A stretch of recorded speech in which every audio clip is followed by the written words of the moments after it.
Bonjour Emmanuel Grégoire. Bonjour. Vous êtes le premier adjoint d'Anne Hidalgo, vous êtes membre du Parti Socialiste. Ça y est, la campagne d'Anne Hidalgo est lancée? Bientôt, oui, ça va venir. Bientôt. Parce que c'est le 15 mars et le 22 mars, ces élections. Ouais.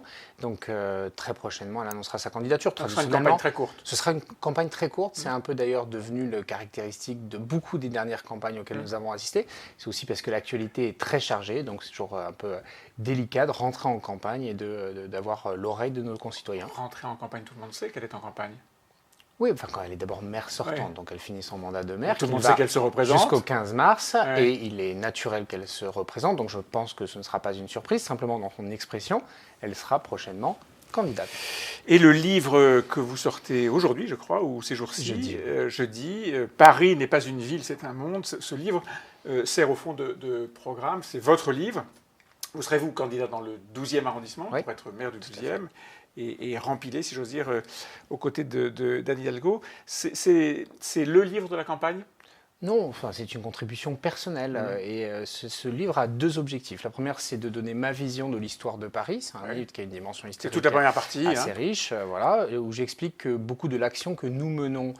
D'abord, il faut être très modeste parce que ça s'inscrit dans une histoire très longue, très complexe, très riche, entre Paris et l'État, entre Paris et les Parisiens, faite vraiment d'événements tout à fait exceptionnels, avec un lien très fort entre l'histoire de notre ville et l'histoire de la nation française.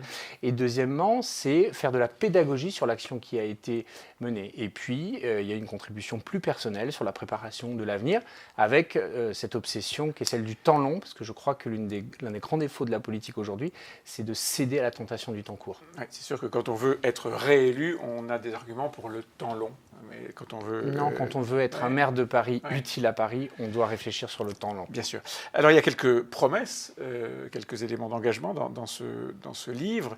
Vous en avez dévoilé déjà quelques-uns, et puis ce livre en contient, je le disais. Par exemple, la gratuité totale des transports en commun pour les moins de 18 ans. Oui. Bon. C'est quelque chose que vous aviez déjà essayé de faire sous d'autres manières, qui n'a pas marché à plusieurs reprises. Et vous ressortez la promesse, pourquoi? Alors non, c'est pas que ça n'a pas marché, ça n'a jamais été annoncé comme tel. Ça n'a jamais été annoncé, non, jamais. Il y a quelques éléments. Oui. Alors, il y a une partie des plus de 65 ans, il y a une partie des enfants de 4 à 11 ans. Oui.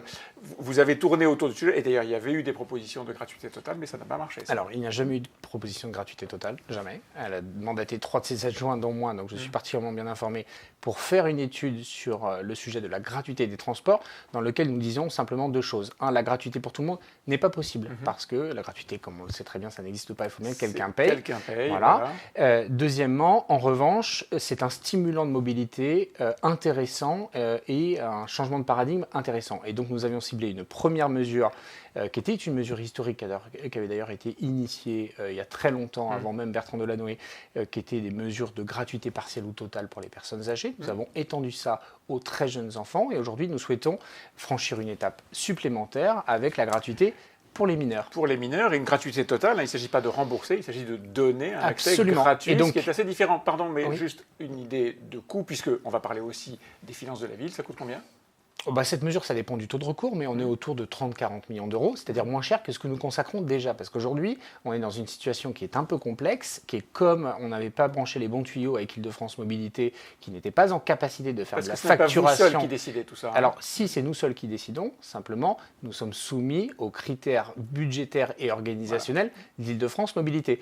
Donc, grâce vraiment au travail de très grande qualité qu'a fait Île-de-France Mobilité ces dernières années et ces derniers mois, pour moderniser son système de tarification, non seulement nous allons pouvoir l'étendre, mais ça coûtera moins cher. Donc c'est une mesure d'économie? C'est pas une mesure d'économie, c'est une mesure de mobilité. Et la bonne nouvelle, c'est qu'elle coûtera moins cher. Moins cher que? Moins cher que ce que nous consacrons aujourd'hui à la prise en charge du pass Navigo pour les enfants, où c'est tarifé comme un pass Navigo standard, alors donc que le niveau de consommation... oui, mais ça c'est la bonne nouvelle. C'est la bonne nouvelle. C'est pas pour ça que c'est fait. Donc une mesure de gratuité qui est une mesure d'économie, je suis sûr qu'on aura l'occasion d'essayer de décortiquer ça. Moi j'ai un autre chiffre en tête, c'est que ça coûterait au total, avec ce qui est déjà fait, 100 millions d'euros. Non, en fait, ça dépend des hypothèses de recours et ça dépend du niveau auquel Île-de-France Mobilité facture. Et donc, je suis sûr que ça ne coûtera pas 100 millions d'euros. Très bien, on gardera ce chiffre en tête. Création d'une coopérative agricole pour l'approvisionnement des cantines. C'est le rôle d'une municipalité là, de s'occuper de créer une coopérative agricole aux portes de Paris. Oui, et c'est au cœur de ce que nous appelons la philosophie des communs. Ouais. Et c'est pourquoi le mouvement que nous avons créé pour préparer la candidature d'Anne Hidalgo et tous ceux qui participent à ce collectif s'appelle Paris en commun. Pourquoi ? Parce que c'est le slogan, c'est pas le nom, c'est le nom de l'association Paris en commun. Ce sera le slogan ? Non, ce ne sera pas le slogan, on verra, mais en tout cas, c'est le nom de l'association qui, depuis Paris déjà presque 2 ans, travaille à ça, le concept du commun. Aujourd'hui, une municipalité, elle produit des repas. La ville de Paris en produit 30 millions par an pour la restauration scolaire, 22 millions, et 8 millions dans le secteur social, etc.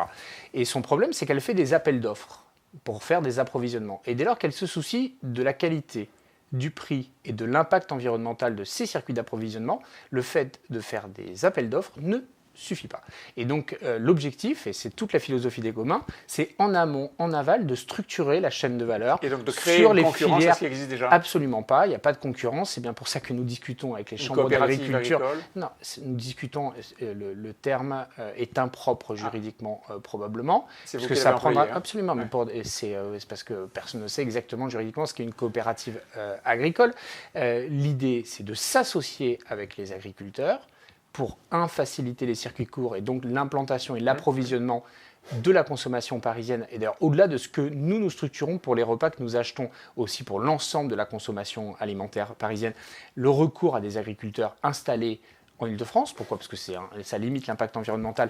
Et nous avons un rôle un peu plus prescriptif sur la qualité de la production qui est organisée. Et deuxièmement, de concevoir des modèles qui soient vertueux, dans lesquels nous consommons les produits correspondant aux saisons auxquelles ils poussent, etc. Je finis par un exemple. Si vous dites simplement « je fais du 100% bio », eh ben vous finissez par acheter des tomates bio qui viennent d'Amérique du Sud. Parce que c'est ça la réalité de la contrainte des marchés publics. Il y a un chapitre, toute la deuxième partie de votre livre. La première est historique, vous avez dit que vous y teniez. La deuxième partie, c'est Paris est une fête. Ça, c'est magnifique. C'est l'esprit Amélie Poulain. Alors vous dites Paris romantique, Paris ville de l'amour. C'est quoi, c'est Amélie Poulain ?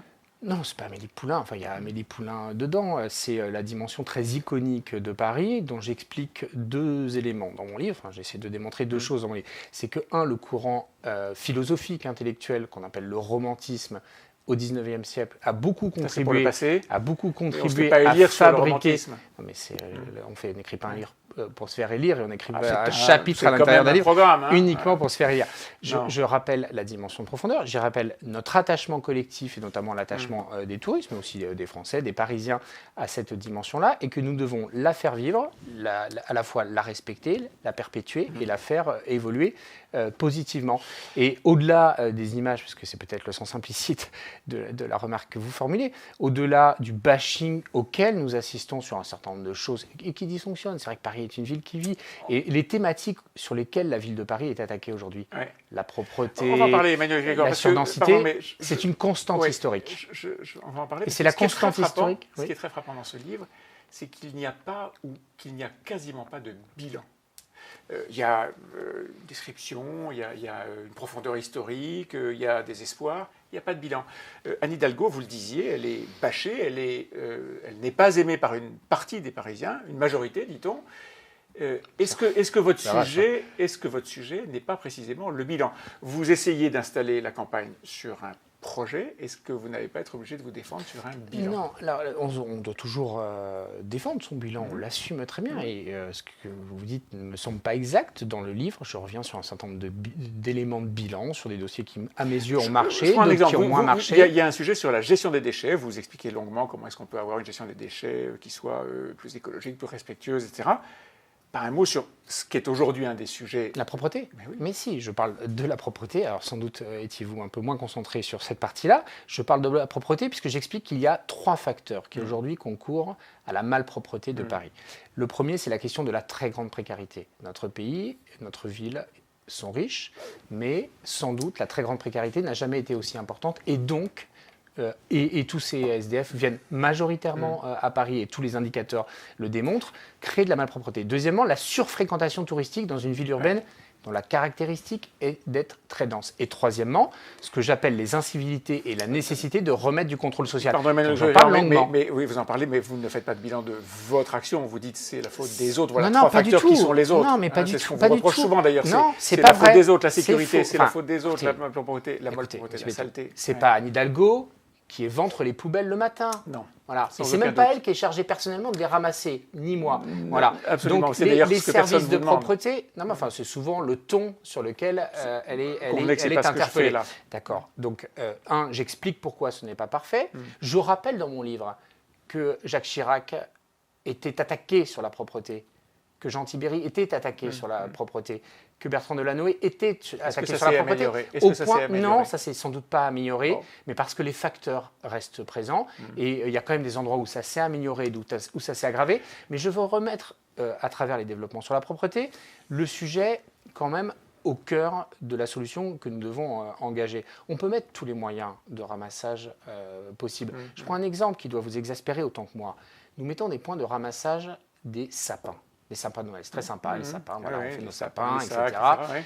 Vous arpentez les rues de Paris, vous envoyez partout. Et les gens qui font ça, ils savent très bien que c'est pas bien. Ils savent très bien qu'à 150 mètres ou 200 mètres de chez eux, ils peuvent. Mais ils profitent d'une certaine manière de la puissance de service public qui, à la fin des fins, quelqu'un va bien finir par ramasser. C'est ça qui n'est pas normal et c'est ça sur lequel Donc là, il y a sur quoi nous allons l'éducation travailler. civique à faire. Et ça, dans mon livre, j'en parle. Je parle de nos réussites, de nos échecs. Je dis souvent que nous n'avons pas tout réussi. Il y a un bilan. Il est, de mon point de vue, très positif. Je reviens sur la fermeture des voies sur berge, sur la politique d'aménagement de l'espace public, sur cette question du procès, sur la question de la gestion esthétique. Et je redis, par exemple, que parfois on fait le procès à Anne Hidalgo, le caractère inesthétique de certains mobiliers urbains. Sauf que certains de ces mobiliers urbains ont été installés dans l'urgence après les attentats de 2015 à vocation anti-bélier. Nous avons fait ce que nous avons pu pour couvrir les risques et bien évidemment, nous reprendrons ça au fur et à mesure. Et vous parlez aussi de la dette. On n'a pas le temps de développer trop, mais vous donnez un chiffre qui est assez différent de ce que vous reprochent les gens. 2 milliards d'augmentation de la dette pendant c'est factuel, votre mandat. D'autres disent que c'est davantage. Mais tout. Vous pouvez vérifier ça, mais ce n'est pas de la politique, ça c'est des mathématiques. Je connais au moins quelques-uns de nos concurrents qui sont compétents pour ça. C'est pas du sexe des anges, c'est de l'augmentation de la dette. La dette, elle a augmenté de 2 milliards pendant toute la mandature. Ils sont tombés à bras raccourcis sur Anne Hidalgo en disant mais on peut retrouver tous les écrits, c'est l'avantage de la trace dans la littérature, en dénonçant une dette à 8 milliards d'euros à la fin de la mandature. Nous sommes à la fin de la mandature, la dette est de 5,9 milliards. Voilà. Donc c'est simple, 8 milliards dénoncés, 5,9 milliards. Et pour la première fois, non, 5,9, pas en réalité, 5,9. Et pour la première fois depuis 2013, la dette en 2019 baisse. Baisse. On s'approche des municipales. Ça ne change rien à la réalité des chiffres. Un mot sur les alliances, telles que les forces en présence se sont installées ou sont en train de s'installer. Il y aura des alliances nécessaires. Oui. Avec qui est-ce que vous ne pouvez pas vous allier ? Alors, d'abord, il est trop tôt pour dire avec qui nous ne souhaitons pas nous allier. Alors, il y aura déjà un panel possible. Parce qu'on ne va rien exclure, et c'est la campagne qui crée des dynamiques, etc. Oui, il est peu probable, voire impossible, que nous allions avec Rachida Dati, Benjamin Griveaux. Je ne parle même pas du Rassemblement national. Notre allié naturel, j'allais dire, stratégique, et nous souhaitons avoir une alliance. Non, ça c'est déjà fait, puisqu'ils sont avec nous au premier tour. Oui. On parle des accords de deuxième tour pour avoir une majorité. Une partie des Verts sont d'ores et déjà avec nous au premier tour. L'autre est avec Cédric Villani. Non, l'autre est avec David Béliard d'abord. Ils ont un candidat. Et Béliard parle avec Villani. Oui, mais tout le monde parle avec tout le monde.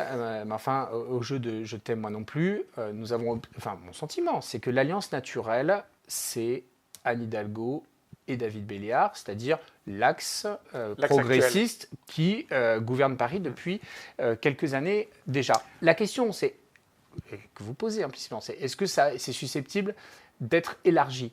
La question que je vous dis, c'est pourquoi pas ? Mais le pourquoi pas, c'est autour d'un projet qui devra être clarifié, précisé dans la campagne. Et à ce stade, je suis sceptique, mais il ne faut jamais rien exclure. Il ne faut jamais rien exclure. Un deuxième, un troisième tour, puisque c'est peut-être au troisième tour que le ou la maire de Paris sera désignée. Merci Emmanuel Grégoire. Merci à vous.